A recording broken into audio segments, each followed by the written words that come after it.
I'm Pam Carswell, and I'm your teen librarian here at Minot Public Library.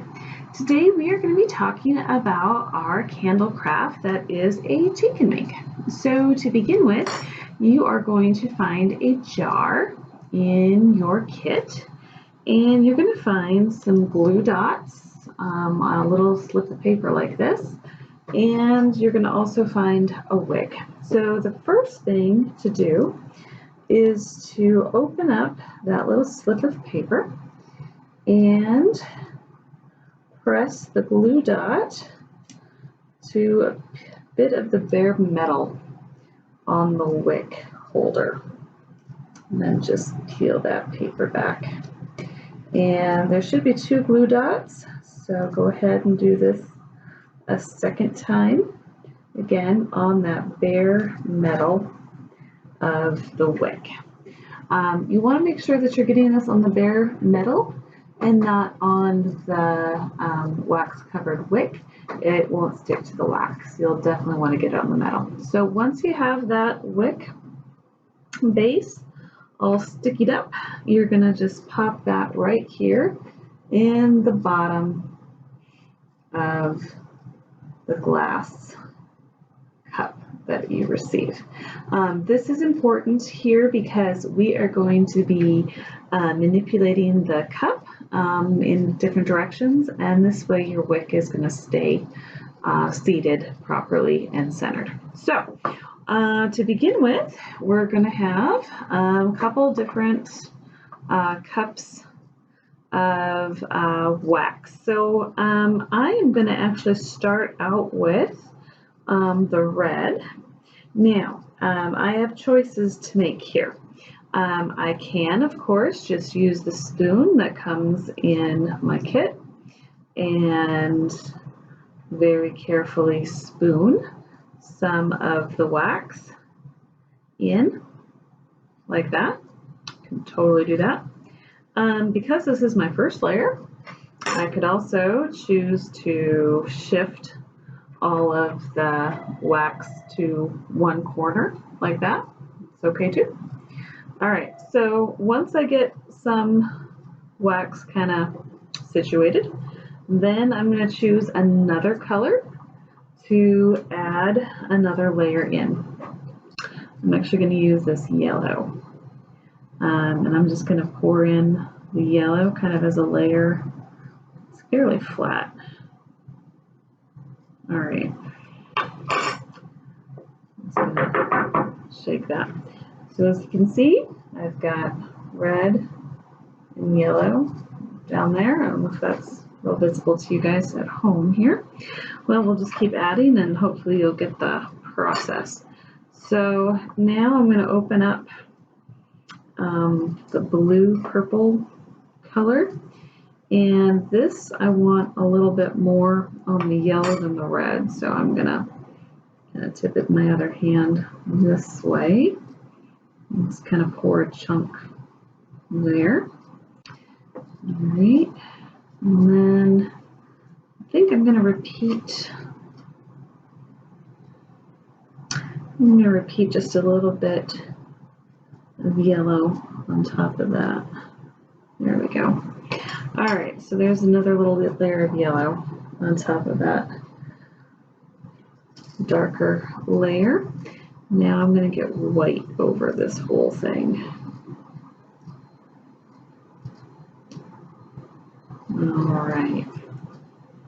Okay, so there's a little bit of red peeking out. There's the white on top of that. There's the purple and the yellow. So we're just kind of building up colors, which is kind of the point of all of this. So then I'm just going to put in some more purple.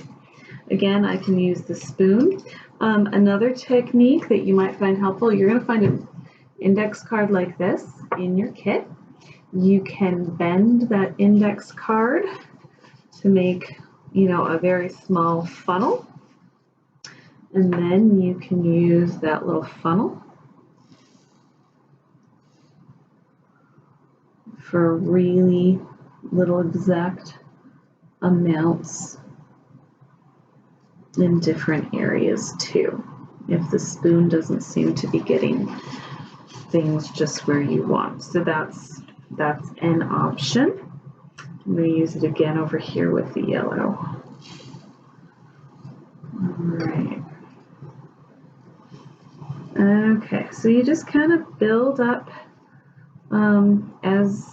as you go along, and add a little bit more white to all of my layers.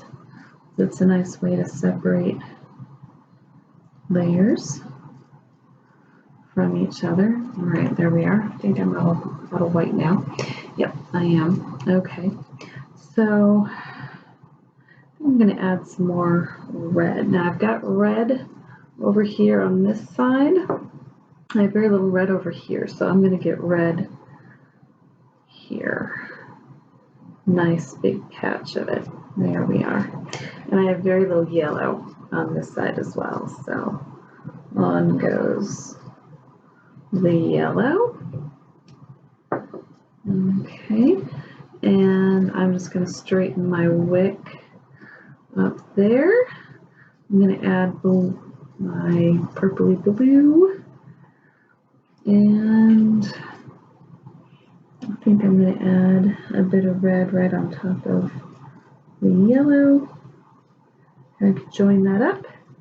And then my last little bit of yellow right on top. So I can also give this just a very gentle shake. So I level my layers, and there we have it. We have all kinds of interesting colors merging and going away from each other.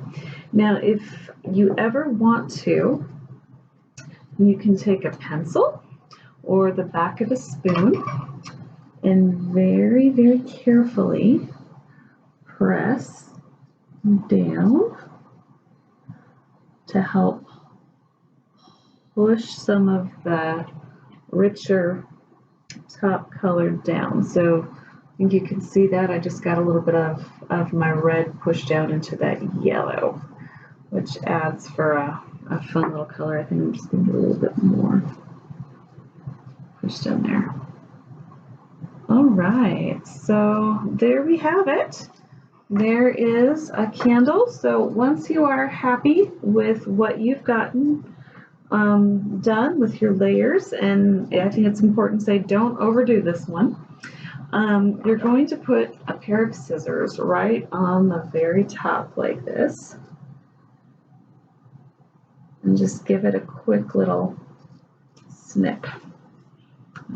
Center that wick again, and you are all set. So here is one little candle that we just made together here, and then here is another example that we have, and this one uses more red and that purple and white, which is kind of fun. So there we are, and then I'm just going to light these up so you can see what they look like. They're going to burn just like any other candle would. The granulated wax will burn down just like a regular candle. The major difference here, of course, is that instead of all of that wax being sealed together, it's all got some air spaces in it, so it can just take a minute to get going, but once it goes, it stays. Once you burn that first layer, the other layers tend to be cemented in a little bit better too. So definitely a good reason to enjoy your candles. So, all right, well, there you go. There you have it. Jess, you want to dim the light so that you can see the lit candles a little better? There we are. Okay, well, I'm Pam Carswell, and I hope you enjoy your candles. Have a great one. Bye-bye.